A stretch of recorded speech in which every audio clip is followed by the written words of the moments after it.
ये क्वेश्चन करते हैं। दो बॉल्स हैं ए और बी, मास सेम है दोनों का, रेडियस आर है, लेकिन ये ऐसे रखे हुए बेसिकली ये जो है ना ये माइनस आर है, ठीक है, मतलब ये डिस्टेंस आर है, इसके कोऑर्डिनेट शो करने का बेसिक पर्पस यही है। बॉल ए ट्रेवल्स ये 6 मीटर पर सेकंड की स्पीड से ट्रैवल करी, इसको यू बोल देते हैं, u1 बोल देते हैं, ठीक है। What shall be the velocity of the balls after collision, ठीक है। तो बॉल ए को आगे ले आते हैं कोलाइड कराने के लिए, तो बॉल ए यहाँ पे कोलाइड कर जाएगी। तो सबसे पहले तो लाइन ऑफ इम्पैक्ट बनाते हैं। लाइन ऑफ इम्पैक्ट मतलब जो पॉइंट ऑफ कॉन्टैक्ट है उस पर कॉमन नॉर्मल, तो कॉमन नॉर्मल जो है दोनों के सेंटर से पास होगा, तो लाइन ऑफ इम्पैक्ट बना लेते हैं सबसे पहले। ये बॉल्स को कोलाइड करा दिया, ठीक है। अच्छा, यहाँ पे मैंने ये डायग्राम बनाया केवल ये एंगल निकालने के लिए, ठीक है। ये एंगल निकाल करके डायग्राम हटा देंगे।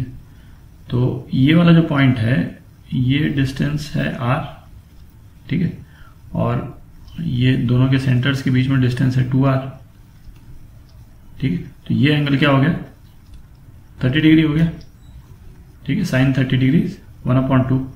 तो ये एंगल जो है 30 डिग्री है, ठीक है, इसको ध्यान रखेंगे। और अब मैं ये डायग्राम हटा देता हूँ। अच्छा, अब सबसे पहले तो जब भी इस तरह का जो ये ऑब्लिक कोलिजन हो रहा है, हेड ऑन कोलिजन नहीं है, मतलब बॉडी की वेलोसिटी जो है वो लाइन ऑफ इम्पैक्ट के अलोंग नहीं है, भाई बॉडी तो ऐसे जा रही है, तो जो बॉडी कोलाइड कर रही है उसकी वेलोसिटी को लाइन ऑफ इम्पैक्ट और उसके वर्टिकल डायरेक्शन में रिजॉल्व कर लें, ठीक है। सबसे पहला काम तो ये कर लेना चाहिए, ठीक है। तो ये हो गया u1 टेंजेंशियल डायरेक्शन में और ये हो गया u1 नॉर्मल डायरेक्शन में, ठीक है। तो इसको लिख लेते हैं।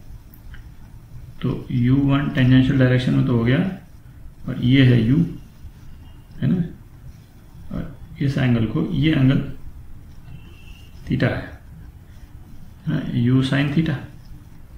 ये कितना हो गया, तो u साइन 30 डिग्री, और u1 जो नॉर्मल है वो हो गया u cos थीटा, ठीक है। तो u cos 30 डिग्री, ठीक है।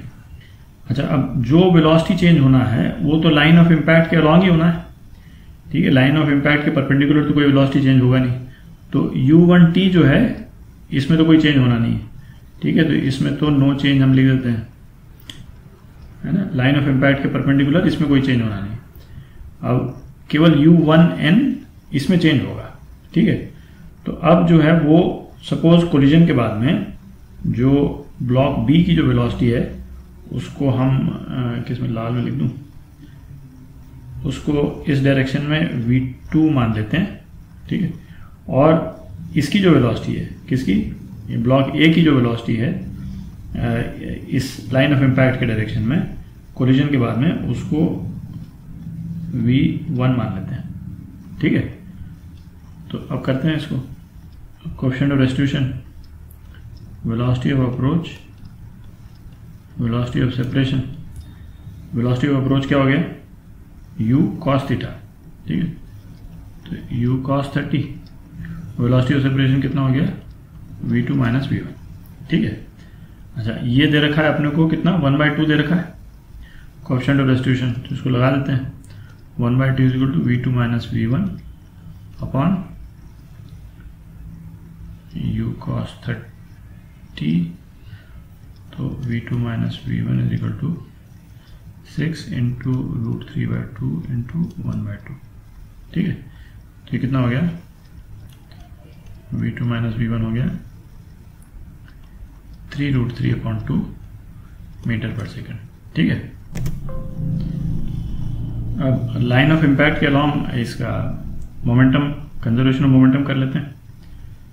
तो mass of A into u cos 30 is equal to mass of a v1 plus mass of b v2, ठीक है।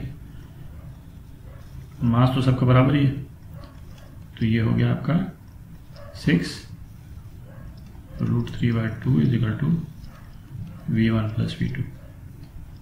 मतलब 3√3 equal to V1 plus V2।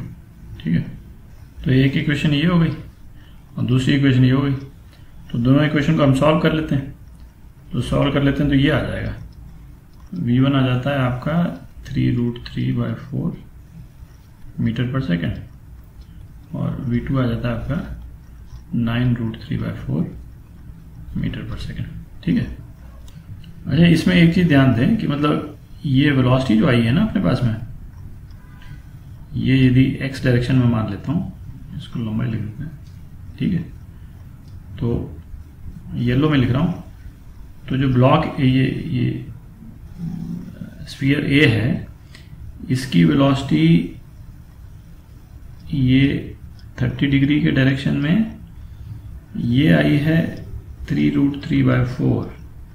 ठीक है, और ये परपेंडिकुलर डायरेक्शन में जो अनचेंज रही, जो अपन ने शुरू में निकाली थी, वो u sin थीटा मतलब 6/2 3 मीटर पर सेकेंड। ठीक है, तो ये तो वेलोसिटी के कंपोनेंट्स हैं ब्लॉक A के, इसके सर्कल स्फीयर A के, और स्फीयर B जो है उसकी वेलोसिटी ये 30 डिग्री डायरेक्शन में ये आई है 9√3/4, है कि नहीं, मीटर पर सेकेंड हर एक में। ठीक है, तो अब ये हो सकता है जैसे ना वो I और J के टर्म्स में है ना, ऑप्शंस में दिया हुआ हो, तो इन सबको आपको I और J के टर्म्स में मतलब कन्वर्ट करके और उसके बाद में फिर है ना एक टर्म आ जाएगी, है ना, फलाना I प्लस फलाना J। ठीक है, तो वो तो आप कर सकते हैं, है कि नहीं। तो ये B का है, ये A का है। ठीक है।